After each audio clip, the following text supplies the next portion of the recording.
சஞ்சீவிங்க உள்ள உட்காந்துருக்காரு.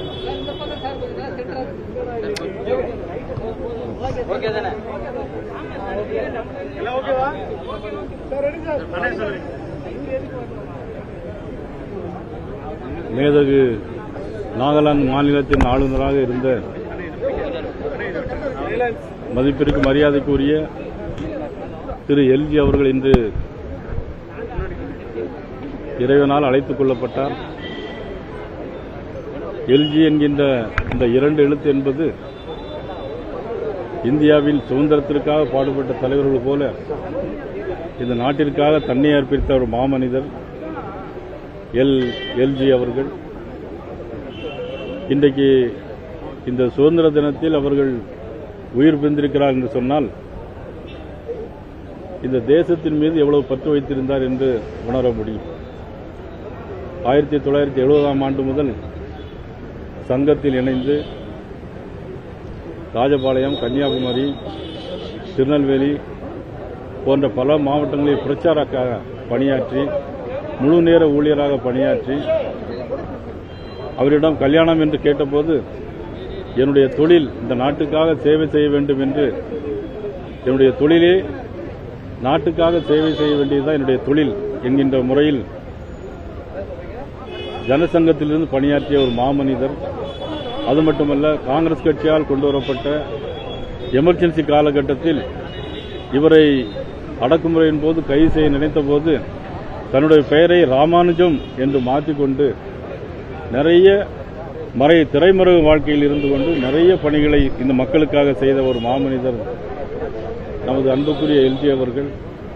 அது மட்டுமல்ல, ராஜ்யசபா உறுப்பினராக பணியாற்றியவர், மறைந்த முதலமைச்சர்கள் புரட்சித் தலைவர் அம்மாவிடம் அன்பை பெற்றவர், மறைந்த முன்னாள் முதலமைச்சர் கலைஞரிடம் அன்பை பெற்றவர், ராஜ்யசபா உறுப்பினராக பணியாற்றியவர், மேற்கு வங்காள கவர்னராக மற்றும் நாகாலாந்து கவர்னராக பணியாற்றி இன்றைக்கு மறைந்த மாபெரும் ஒரு தலைவரை நம்ம இழந்திருக்கிறோம்.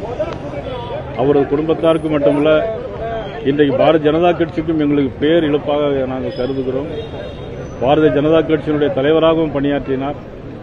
சைக்கிளிலே சென்று ஊராக சென்று சைக்கிளிலே சென்று பயணம் புரிந்த இந்த ஜனசங்க காலத்திலும் பாரதிய ஜனதா தலைவராக இருந்த காலத்திலும் இந்த கட்சியை வளர்த்தவர், தேசிய செயற்குழு உறுப்பினராக பணியாற்றியவர். இப்படிப்பட்ட மாமனிதர் இன்றைக்கு எங்களுக்கு பேர் இழப்பாக நாங்கள் கருதுகிறோம். அவர்கள் ஆன்மா சாந்தியடைய இறைவனை வேண்டுவதோடு, நாங்கள் திருநெல்வேலி ஒரு பூத் கமிட்டியுடைய மாநாடு நடைபெறுவதாக இருந்தது 17ஆம் தேதி. அந்த மாநாட்டையும் இப்பொழுது ஒத்திவைத்து இன்றிலிருந்து 5 தினங்களுக்கு எல்லா நிகழ்ச்சிகளையும் ஒத்திவைத்து எல்லா கொடிக்கம்பங்களிலும் கொடியை அறக்கம்பத்தில் பறக்கவிட்டு எங்களுடைய துயரத்தை நாங்கள் தெரிவித்துக் கொள்ள என்பதை நாங்கள் அறிக்கை வைத்திருக்கிறோம். அவருடைய இழப்பு என்பது நாட்டிற்கும் பெரிய இழப்பாகும். ஏன்னா வீட்டிற்கு அவருடைய இழப்பு கிடையாது. ஏன்னா அவருடைய நாட்டினுடைய ஒரு மாமனிதர், நாட்டிற்கு சொந்தக்காரர். அவருடைய இழப்பு பேரிழப்பாக கருதுகிறோம். நாளை மாலை 5 மணிக்கு அது இப்போ இடம் தேர்வு செய்துட்டு இருக்கோம். சொல்லிடுறோம்.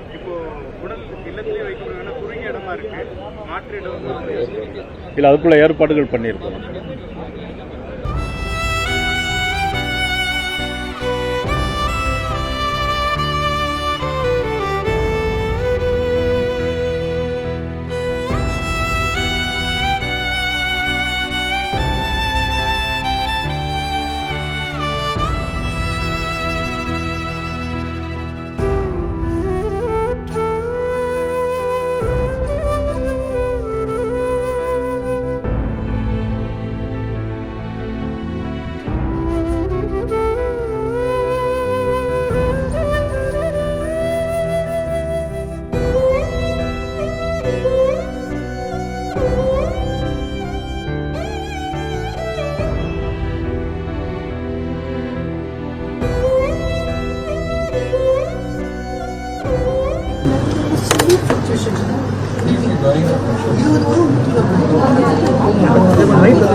கொஞ்சம்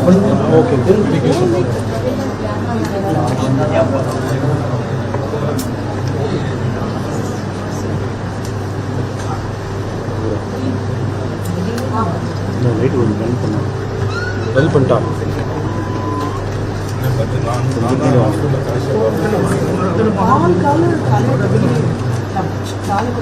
வந்துடும்.